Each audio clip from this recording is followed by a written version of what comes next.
नमस्कार दोस्तों, स्वागत है आपका हमारे YouTube चैनल पर। यहाँ हम आपके लिए लेकर आए हैं देश दुनिया की बड़ी खबरें।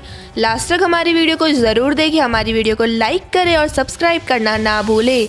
तो चलो दोस्तों, शुरू करते हैं आज के पहले मुख्य समाचार। अमेरिकी राष्ट्रपति ने दुनिया भर में मुस्लिमों के हालात पर जताई चिंता, कही ऐसी बात। तो दोस्तों, व्हाइट हाउस में ईद के मौके पर जो बाइडेन ने कहा कि अंतर्राष्ट्रीय धार्मिक स्वतंत्रता के लिए दूतावास प्रभारी के पद पर पहली बार किसी मुस्लिम को नियुक्त किया गया है। ये बेहद महत्वपूर्ण है क्योंकि आज दुनिया भर में हम देख रहे हैं कि बहुत से मुसलमान हिंसा का शिकार हो रहे हैं। किसी को भी उसकी धार्मिक आस्थाओं के लिए प्रताड़ित नहीं किया जाना चाहिए। तो दोस्तों, बता दें कि इस कार्यक्रम में अमेरिका की प्रथम महिला जिन बाइडेन, मस्जिद मोहम्मद के इमाम डॉक्टर तालिब एम शरीफ और पाकिस्तानी सिंगर अरूज आफ्ताब ने भी शिरकत की है। अमेरिकी राष्ट्रपति बाइडेन ने कहा, आज हम उन सभी को याद करते हैं जो इस पाक दिन का जश्न नहीं मना पा रहे हैं, जिनमें उइगर, रोहिंग्या समुदाय के लोग सहित वे सभी शामिल होते हैं जो अकाल, हिंसा, संघर्ष और बीमारी से पीड़ित है। इसी के साथ दोस्तों, उन्होंने कहा कि दुनिया में आशा और प्रगति के संकेतों का सम्मान करें, जिसमें युद्ध विराम भी शामिल है, जिससे यमन में लोगों को 6 साल में पहली बार शांति से रमजान और ईद मनाने का मौका मिला है। इसी के साथ दोस्तों, चलते हैं आज के अगले मुख्य समाचार की ओर। अक्षय तृतीया पर औंधे मुंह गिरा सोना, टूटा 2 महीने का रिकॉर्ड। तो दोस्तों, MCX पर मंगलवार को सोने की कीमत 2.13% घटकर 50,650 रुपए प्रति ग्राम आ गई है। वहीं चांदी के दाम में भी 2.14% की बड़ी गिरावट देखी गई है। चांदी का भाव गिरकर 62,970 रुपए प्रति किलोग्राम पर पहुंच गया है। तो दोस्तों, ऐसे में आपको बता दें कि IBJ की वेबसाइट पर अक्षय तृतीया के मौके पर रेट जारी नहीं किए गए हैं। ऐसे में सोने का भाव 2 मई को बंद हुए बाजार भाव पर ही बना हुआ है। 2 मई को 24 कैरेट वाला सोना गिरकर 51,336 रुपए प्रति 10 ग्राम पर बंद हुआ था।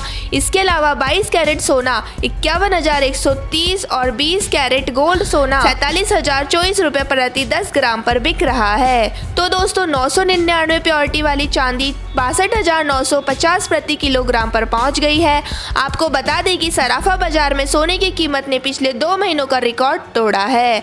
IBJ के अनुसार इससे पहले 28 फरवरी 2022 को सोने का भाव 50,696 रुपए प्रति 10 ग्राम पर था। 28 फरवरी के बाद से सोने के भाव में तेजी देखी गई है। इसी के साथ दोस्तों, चलते हैं आज के अगले बड़े मुख्य समाचार की ओर। ईद के मौके पर ममता बनर्जी बोली, देश में चल रही अलगाव और फूट डालो राज करो की नीति ठीक नहीं है। तो दोस्तों, CM ममता बनर्जी ने बारिश के पानी से भीगी रेड रोड पर ईद उल फितर की नमाज के बाद लोगों को संबोधित किया है। उन्होंने केंद्र सरकार पर निशाना साधते हुए कहा है कि अच्छे दिन आएंगे, लेकिन ये झूठ वाले अच्छे दिन नहीं होंगे। अच्छे दिन आएंगे, सबके साथ आएंगे। उन्होंने कहा कि सबको एक साथ रहना है, एक साथ काम करना है। जो लोग गुमराह करने की बात करते हैं, हिंदू मुसलमान को अलग करने की बात करते हैं, उनकी बात मत सुनिए। ममता बनर्जी ने वहां एकत्रित लोगों से भयभीत ना होने और बेहतर भविष्य के लिए एकजुट होने का आग्रह किया है। तृणमूल कांग्रेस की प्रमुख ममता ने इस मौके पर कहा है कि देश में स्थिति सही नहीं है,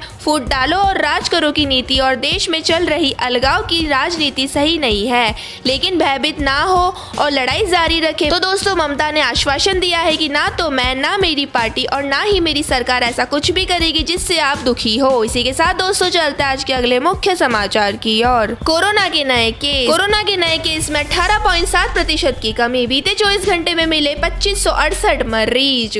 तो दोस्तों, देश भर में पिछले 24 घंटे के अंदर कोरोना के 2568 नए मामले सामने आए हैं। ये एक दिन पहले के मुकाबले 18.7% कम है। 5 दिनों के बाद ये पहला मौका है जब नए कोविड केस 3000 से कम मिले हैं। देश में अब कुल एक्टिव केसों की संख्या 19,000 को पार कर गई है। केंद्रीय स्वास्थ्य मंत्रालय की ओर से मंगलवार को दी गई जानकारी के मुताबिक इस समय देश में 19,137 एक्टिव केस है। एक दिन पहले के मुकाबले इसमें 363 की कमी आई है। एक्टिव केस के कुल संक्रमण का 0.04% हो गया है। तो दोस्तों, स्वास्थ्य मंत्रालय ने बताया कि पिछले 24 घंटों के अंदर देश में 20 लोगों की मौत कोविड की वजह से दर्ज की गई है। इनमें 15 मौतें वो है जो केरल में पिछले दिनों में हुई थी, लेकिन डाटा अब अपडेट किया गया है। देश में अब तक कोरोना के कारण 5,23,879 मौतें दर्ज की गई है। इसी के साथ दोस्तों, चलते हैं आज के अगले बड़े मुख्य समाचार की ओर। यूपी, MP, राजस्थान समेत 8 राज्यों में बारिश और बिजली गिरने का अलर्ट। तेज हवाएं भी चल सकती है। तो दोस्तों मई के गर्मी के तेवर नर्म बने हुए हैं। इसका कारण पश्चिमी विक्षोभ का एक्टिव होना है।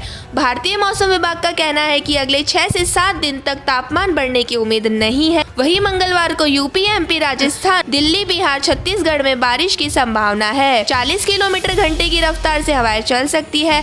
कहीं कहीं बिजली भी गिर सकती है। तो दोस्तों राजस्थान में बारिश और चली आंधी के बाद गर्मी के तेवर ढीले हो गए हैं। जयपुर में सोमवार को दिन का अधिकतम तापमान 44.4 डिग्री सेल्सियस रिकॉर्ड किया गया है। इसी के साथ दोस्तों मध्य प्रदेश में गर्मी से राहत मिलने के साथ साथ आकाशीय बिजली गिरने का खतरा मौसम विभाग ने जताया है। और दोस्तों पटना सहित दक्षिण बिहार में गर्मी है। वहीं उत्तर बिहार के जिलों में आंधी के साथ बारिश का अलर्ट बताया गया है। इसी के साथ दोस्तों छत्तीसगढ़ में चल रही लू के बीच राहत के छींटे पड़े हैं। रायपुर, दुर्ग के सहित कई जिलों में 4 बजे के करीब धूल भरी आंधी उठी है।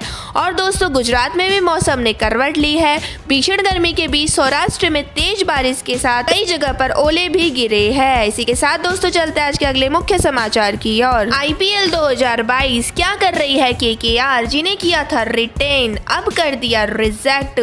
तो दोस्तों कोलकाता नाइट राइडर के खराब प्रदर्शन में रिटेन प्लेयर की अहम भूमिका रही है।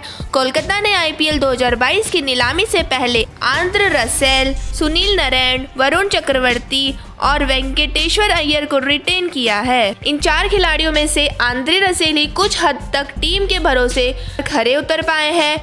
मिस्ट्री स्पिनर वरुण चक्रवर्ती और बल्लेबाज वेंकटेश्वर अय्यर की तो प्लेइंग 11 में भी छुट्टी हो चुकी है। इन दोनों को KKR ने 8 करोड़ रुपए में रिटर्न किया है। तो दोस्तों कोलकाता को वेंकटेश्वर अय्यर से काफी उम्मीदें थी, लेकिन वह इन उम्मीदों पर बिल्कुल भी खरे नहीं उतर सके। आखिरकार अय्यर को राजस्थान रॉयल्स के खिलाफ मुकाबले में टीम से ड्रॉप कर दिया गया।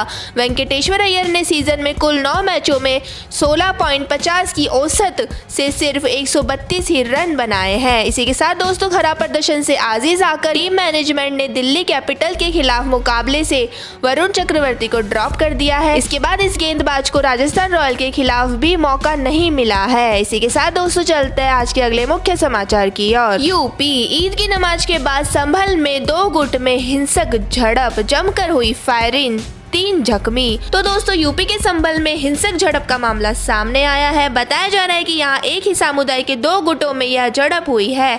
इस दौरान जमकर फायरिंग भी हुई है। इस दौरान 3 लोग जख्मी हो गए हैं। पुलिस के मुताबिक दोनों गुटों के बीच पैसों को लेकर यह झड़प हुई थी। दोनों गुटों में फायरिंग हुई और दोनों गुटों ने एक दूसरे पर पथराव किया। इसमें 3 लोग जख्मी हो गए। तो दोस्तों पुलिस के मुताबिक घायलों को अस्पताल में भर्ती कराया गया है। सभी की हालत अब स्थिर बताई जा रही है। मौके पर भारी संख्या में पुलिस बल तैनात किया गया है। पुलिस के बड़े अधिकारियों ने भी घटनास्थल का जायजा लिया है। अभी स्थिति काबू में है और पुलिस ने जांच शुरू कर दी है। इसी के साथ दोस्तों चलते हैं आज के अगले मुख्य समाचार की ओर। खेसारी के आरोपों से परेशान हुए पवन सिंह, CM नीतीश कुमार से बोले पानी सिर के ऊपर से जा रहा है। तो दोस्तों भोजपुरी पावर स्टार सह भाजपा नेता पवन सिंह ने कुछ कलाकारों द्वारा भोजपुरी गीत संगीत के माध्यम से बढ़ रहे जातिवाद पर रोष व्यक्त किया है। उन्होंने इस पर अंकुश लगाने के लिए बिहार के मुख्यमंत्री नीतीश कुमार से गुहार लगाई है। पवन सिंह ने मुख्यमंत्री से इस मामले में कैबिनेट से कानून बनाने का आग्रह भी किया है और कहा है कि भोजपुरी भाषा की गरिमा और बिहार के अस्तित्व को बचाने के लिए यह बेहद जरूरी है। तो दोस्तों पवन सिंह ने मुख्यमंत्री से आग्रह करते हुए अपने पोस्ट में लिखा है कि बिहार की सभ्यता संस्कृति में भोजपुरी का बहुत ही बड़ा महत्व है। अब गीत संगीत के माध्यम से जिस तरह जातिवाद का जहर बोया जा रहा है उस पर अंकुश लगाना चाहिए, नहीं तो बिहार की प्रतिष्ठा ना धार्मिक स्तर पर, ना सामाजिक स्तर पर और ना ही राजनीतिक स्तर पर बचाया जा सकता है। इसी के साथ दोस्तों चलते हैं आज के अगले मुख्य समाचार की ओर। एलोन मस्क को मिला नया CEO, ट्विटर से पराग अग्रवाल के साथ और किसकी जाएगी नौकरी। तो दोस्तों एलोन मस्क और ट्विटर की डील के बाद से लोग कंपनी से कई एग्जीक्यूटिव की छुट्टी होने का कयास लगा रहे हैं। पिछले महीने मस्क ने $44 अरब में ट्वीट खरीदने की डील की है और रिपोर्ट की माने तो कई लोगों को कंपनी से निकाला जा सकता है। ट्विटर एम्प्लॉइज को भी नौकरी जाने का डर सता रहा है। हाल ही में आई रिपोर्ट की माने तो ट्विटर सीईओ पराग अग्रवाल के साथ हुई मीटिंग में एम्प्लॉइज ने नौकरी और ट्वीट के भविष्य को लेकर भी सवाल किए हैं। कंपनी के सीईओ पराग अग्रवाल और पॉलिसी हेड विजया गाड़े को निकाला जा सकता है। रिपोर्ट की माने तो एलन मस्क ने नए चीफ एग्जीक्यूटिव को लाइन अप कर लिया है, जो ट्विटर के मौजूदा सीईओ पराग अग्रवाल को डील फाइनल होने के बाद रिप्लेस करेंगे। तो दोस्तों, यह थे आज के मुख्य समाचार। हमारी वीडियो को लाइक करें, शेयर करें और कमेंट करके जरूर बताएं आपको हमारी वीडियो कैसी लगी। धन्यवाद।